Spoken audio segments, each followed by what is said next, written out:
ہماری قرآن پڑھنا نہیں جانتی، پڑھنا جانتی ہے تو پڑھتی نہیں، پورا پورا سال قرآن نہیں پڑھنا۔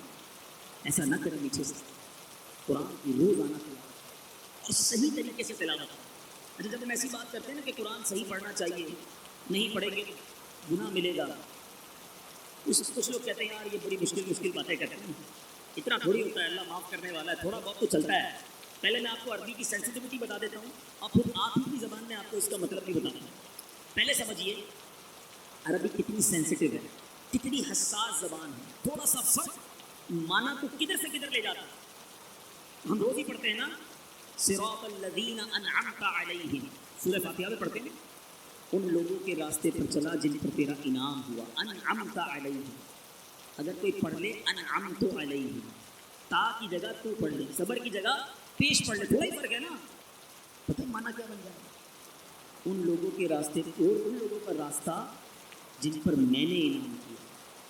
اللہ کے انعام کی بات ہو رہی ہے، بندہ کہہ رہا ہے میں نے انعام کیا، نماز ہوگی اس کی، ثواب ملے گا اس کو۔ قل هو اللہ احد، کہو کہ اللہ ایک ہے، احد۔ اگر کوئی کہتا ہے احد، ہا کی جگہ پڑتا ہے ہا، سننے میں تو اتنا فرق نہیں ہے احد اور احد میں، سنو معنی کیا بن جائے گا۔ احد کے معنی ایک ہے، احد کے معنی مستقل۔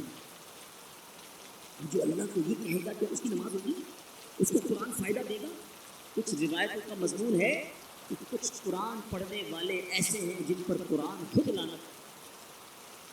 اچھا پھر شیطان بھی تو ہے، تو کہے گا جناب یار یہ ایسا تھوڑی ہوتا ہے، تھوڑا ہی تو فرق، پڑھ تو لیتے ہیں نا، اللہ معاف کرنے والا۔ چلو میں اب یہ سائنس نے نا بڑے کام آسان کر دی۔ پہلے لوگوں کو کرامت سمجھ نہیں آتی تھی، غوث پاک فرماتے نظر تو الی بلاد اللہ جمعا کخردلۃ علی حکم اتصالی، میں اللہ کے شہروں کو ایسے دیکھتا ہوں جیسے رائی کا دانہ میری ہتھیلی پر موجود ہے۔ ہاں چاہنے والے تو شروع سے مانتے تھے، مگر جن کو سمجھ نہیں آتی تھی ان کو آج کے موبائل فون نے سمجھا دیا۔ 5000 6000 کا موبائل لے لو، اس میں 200 روپے کا انٹرنیٹ ڈلوا لو اور گوگل پر سرچ کرو تو پوری دنیا ہاتھ میں یوں نظر آنے لگ جاتی ہے۔ تمہیں 5000 کا موبائل دکھا دے، غوث پاک کا روحانی کنیکشن دکھا دے تو کیا مسئلہ ہے؟ اب بڑا آسان ہو گیا کرامت سمجھنا ہے۔ تو اب جو کہتے ہیں نا یار چلتا ہے تھوڑا بہت تو فرق ہے، اب میں آپ سے سوال کرتا ہوں، اب میری بات صحیح سمجھ آ جائے گی آپ کو کہ قرآن صحیح پڑھنا کس لیے اور کتنا ضروری ہے۔ آپ کی کوئی پاسورڈ تو لگاتے ہو کبھی کبھی موبائل کو، ویب سائٹ پر لگاتے ہو، ای میل پر لگاتے ہو، یا کچھ لوگوں کا آن لائن بینکنگ ہوتا ہے تو اس میں بھی اپنا پاسورڈ ڈالتے ہیں، اکاؤنٹ کا سنبھال کے بھی رکھنا چاہیے، ٹھیک ہے۔ آپ نے پاسورڈ بنایا ہے، ABCD کچھ بھی لکھا ہے تو کیپٹل ورڈ سے لکھا ہے، اس کی جگہ اب ایسا کرنا اسمال ورڈ لکھ لینا، کھل جائے گا پاسورڈ۔ ارے وہی اے تو ہے، چھوٹا ہی ہے نا، بڑا نہیں ہے۔ آپ کہیں گے نہیں یار اگر اے بڑا فکس کیا ہے تو بڑا ہی والا لکھنا پڑے گا، اسمال نہیں چلے گا۔ اچھا چلو جو آپ نے لکھا ہے وہی لکھے رہ دینا، ایک بیچ میں نقطہ اضافہ کر دینا، پھر تو کھل جائے گی نا ویب سائٹ۔ اچھا نہیں کھلے گی، نقطہ ہی تو بڑا ہے۔ اچھا چلے نقطہ بھی نہیں بڑا، تھوڑا اسپیس دے دو، جو پاسورڈ ہے نا اس میں ایک اسپیس کا بٹن پھر دبا دو، فرق تھوڑا سا ڈال دو، اب تو کھل جائے گا آپ کا کام۔ اچھا اب بھی نہیں کھلے گا، کیوں اتنا بھی نہیں چلتا؟ نہیں جناب جو ہے وہی کرنا پڑے گا۔ سارے دنیا کے معاملات سمجھ پڑتے ہیں آپ کو کہ جیسا پاسورڈ ہے، جیسا نقطہ ہے، جہاں فل اسٹاپ ہے ویسا ہی کرنا پڑے گا۔ دین کی باری آتی ہے یار اللہ معاف کرنے والا ہے، چل جائے گا۔ اللہ کے بندوں جو شرعی قانون ہے وہ پورے عمل کرنے پڑیں گے۔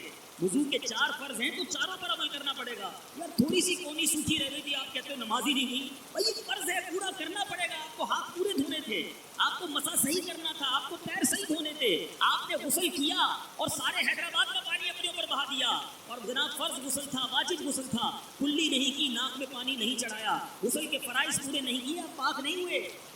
مسئلہ یہ ہے کہ دین سے دوری ہے ہماری۔ شریعت کے معاملے میں ہم کہتے ہیں اللہ معاف کرنے والا ہے، باقی سارے معاملات پورے کر رہے ہیں۔ میرے بچے اسلامی بھائیوں یوں نہ، اولیاء کرام کی سیرت سے یہ سیکھا کہ آپ انشاءاللہ قرآن پڑھیں گے اور صحیح طریقے سے پڑھیں گے انشاءاللہ۔ گھبرائیں نہیں، دعوت اسلامی کا یہ تو کمال ہے، مشکل بتاتے بھی ہیں اور ساتھ حل بھی بتاتے ہیں، صرف پرابلم نہیں بتاتے دعوت اسلامی والے، آپ کو سولوشن بھی بتاتے ہیں۔ پہلے نیت کر لو کہ ہاں قرآن سیکھنا ہے، کون چاہتا ہے سیکھوں گا انشاءاللہ۔ یہ ہے اولیاء کرام کی نظر لینے کا طریقہ، تو ایسے اللہ کے بندوں کے گھر پہ جا کر، ان کے در پر جا کر، ان کے دین کی، ان کی جو تعلیمات تھی اس پر عمل کی نیت کرو نا۔ ادھر جا کر مزارات پر جا کر بھی لوگ حرام کام کرتے ہیں، مزارات پر جا کر بھی لوگ غلط کام کرتے ہیں، ان کی وجہ سے لوگ مزارات کو برا کہتے ہیں، جو حاضری مزار کو برا کہتے ہیں، اللہ ان کو عقل سلیم دے۔ خدا را مزارات کو بدنام نہ کرو. اللہ سلامت رکھے دعوت اسلامی کو. ایک ایسی مجلس بنائی گئی جو مجلس سے مزارات اولیاء ہے, جو اولیاء کرام کے مزار پر جا کر لوگوں کو بتاتی ہے, اسلامی بھائیوں کو اسلامی بھائی بتاتے ہیں کہ دیکھو ایسے حاضری نہیں دینی, حاضری کا طریقہ یہ ہے, ادب ہونا چاہیے, شریعت کا لحاظ رکھنا چاہیے, نماز کے وقت نماز ہونی چاہیے. جس بزرگ کے در پر آئے ہو وہ قرآن پڑھنے کی تعلیم دیتے تھے, لیکن لوگ وہاں جا کر جو چند ہیں, چند غلط کام کرنے والے ہیں, ناظرین بھی سن لیں, ان چند کی وجہ سے حاضری مزار اور مزارات کو برا نہ کہو. اگر کسی کے ناک پر مکھی بیٹھے تو مکھی اڑاتے ہیں, ناک نہیں کاٹ دیتے. لوگ کہتے ہیں مزارات پر ہی نہیں جانا چاہیے, تو شادیوں میں برے کام ہوتے تو کبھی یہ کہا شادی بند کر دو. برے کام ختم کرے نا. اللہ کی رحمت سے دعوت اسلامی کر رہی ہے, نماز کی, قرآن کی, سچ بولنے کی دعوت دی جا رہی ہے. یہ طریقہ دعوت اسلامی نے اپنایا ہے. اب ساتھ دیجیے دعوت اسلامی کا, ہم مل جل کر انشاءاللہ نہ صرف پاکستان بلکہ دنیا بھر کے زائرین مزارات اولیاء پر جانے والوں کے ہاتھ جوڑ کر, پیر پکڑ کر انشاءاللہ ان کو بھی سنت کے مطابق, آداب کے مطابق حاضری کا طریقہ سکھائیں گے. تو آپ انشاءاللہ قرآن پاک صحیح طریقے سے پڑھیں گے انشاءاللہ. اب اس کا حل بھی بتا دیتا ہوں کہاں سے پڑھیں گے. آپ کو کوئی فیس نہیں دینی, یہ بھی کمال دے. دعوت اسلامی کے ماشاءاللہ مدنی منوں کے مدرسۃ المدینہ الگ ہیں, اپنے بچوں کو اس میں داخل کرا دیں, حافظ بن جائیں گے انشاءاللہ. بچیاں ہیں مدنی منیاں ہیں, ان کے مدرسے الگ ہیں, ان میں داخل کرا دیں. اچھا آپ جو بڑے ہو گئے وہ کہیں گے یار ہم تو کام پہ بھی جاتے ہیں, نوکری پہ بھی جاتے ہیں, اور کیا اب اس عمر میں بچوں کے ساتھ پڑھیں گے. چلیں جناب آپ کا بھی مسئلہ حل ہے. اللہ کی رحمت سے پوری دنیا میں دعوت اسلامی نے مدرسۃ المدینہ بالغان بنا. اب وہاں پر بڑوں کو بھی تعلیم دی جاتی ہے قرآن پاک کی بغیر کسی فیس کے, اور وہ رات میں عشاء کے بعد, کہیں مغرب کے بعد, کہیں فجر کے بعد, جو ٹائم آپ کو سوٹ کرتا ہے. ہمارے ذمہ داران سے رابطہ کریں کہ فلاں محلے میں رہتا ہوں, بتاؤ ہمارے محلے میں قریب مدرسہ کون سا ہے. اپنی مرضی کے ٹائم شام رات میں آئیں, 15-20 منٹ دیں اور اپنے تلفظ ٹھیک کر لیں, اپنے مخارج ٹھیک کر لیں, قرآن صحیح پڑھنے والے بن جائیں. اصل پرابلم بھی یہ ہے, بعض اوقات بندہ کہتا ہے 20 سال سے قرآن پڑھ رہا ہوں, کوئی برکت, کوئی رحمت, اس طرح کا کوئی دل میں کیفیت پیدا نہیں ہوتی. چیک کر لو کہیں غلط تو نہیں پڑھتے, صحیح پڑھنے لگو انشاءاللہ. روزانہ قرآن پڑھو گے, روزانہ رحمت نازل ہوگی, روزانہ برکتیں ملنا شروع ہو جائیں گی. تو انشاءاللہ پابندی سے قرآن پاک پڑھیں گے. اچھا, ان تمام چیزوں کو پریکٹس کرنے کے لیے اللہ والوں کے نقش قدم پر چلنے کا ایک بڑا پیارا طریقہ یاد رہے. صفی عبدالوہاب شاہ جیلانی حیدرآباد کے نمت کو, یہ بڑی اہم بات آخر میں بتانے جا رہا ہوں, بیان اینڈ کر رہا ہوں, مگر جتنے مدنی چینل کے ناظرین وہ بھی نوٹ کریں.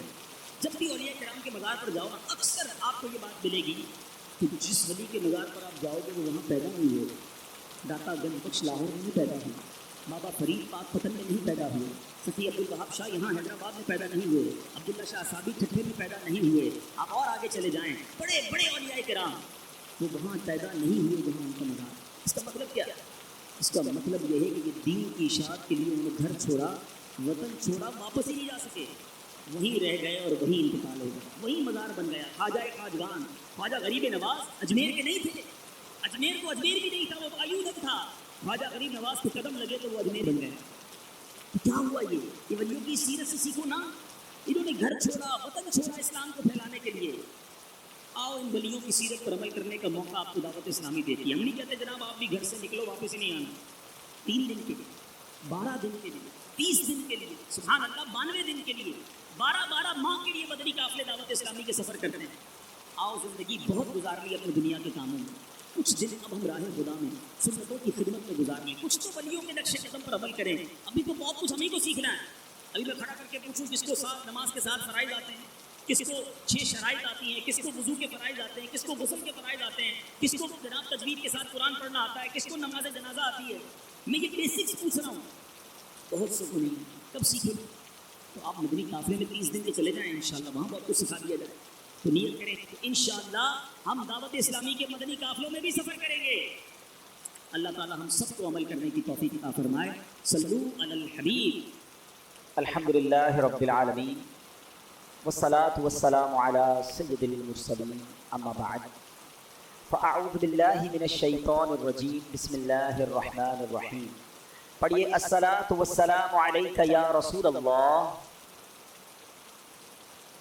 وعلی آلک واصحابک یا حبیب اللہ.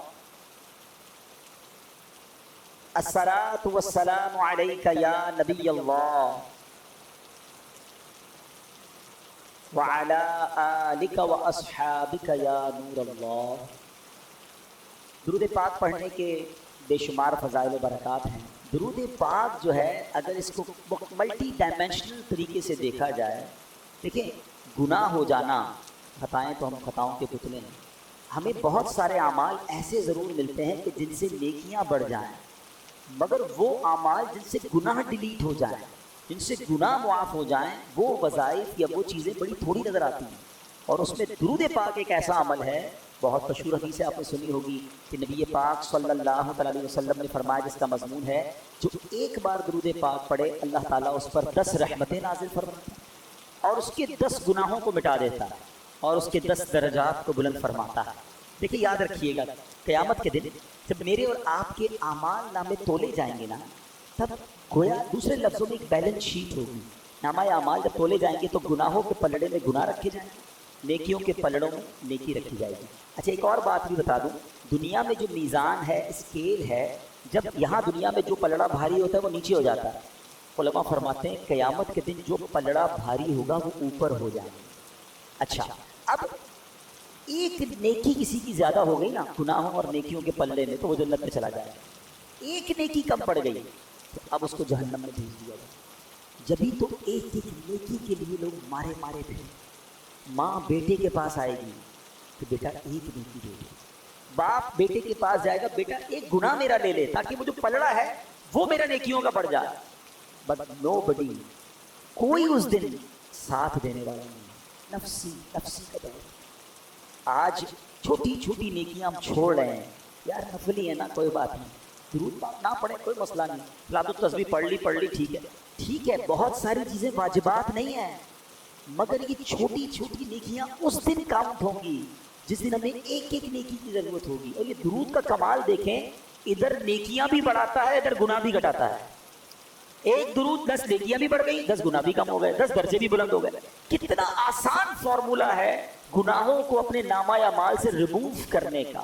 تو پلیز عادت بنا لو کہ جب موقع، چنک آف ٹائمز، آج کل ایک فینومینا چل رہا ہے کہ جو چنک آف ٹائمز ہوتے ہیں، چھوٹے چھوٹے بریک ملتے ہیں، اس کو بھی یوز کریں۔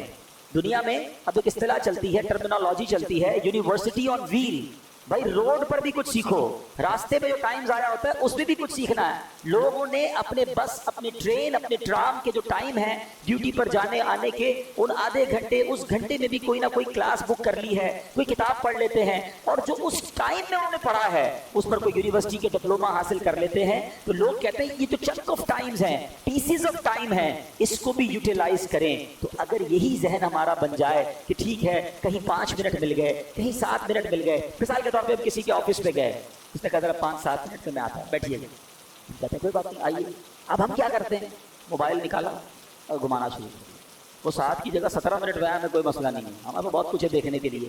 اب ان 17 منٹ میں پتہ نہیں کتنے گناہ دیکھے، کتنی فضول چیزیں دیکھی، بیکار باتیں۔ اگر مائنڈ سیٹ بنا ہوا ہونا یار 7 منٹ میں تو سورہ یاسین پڑھ سکتے ہیں، یہ بریک ہے 7 منٹ کا، اس پہ مجھے 10 قرآن کا ثواب مل جائے گا۔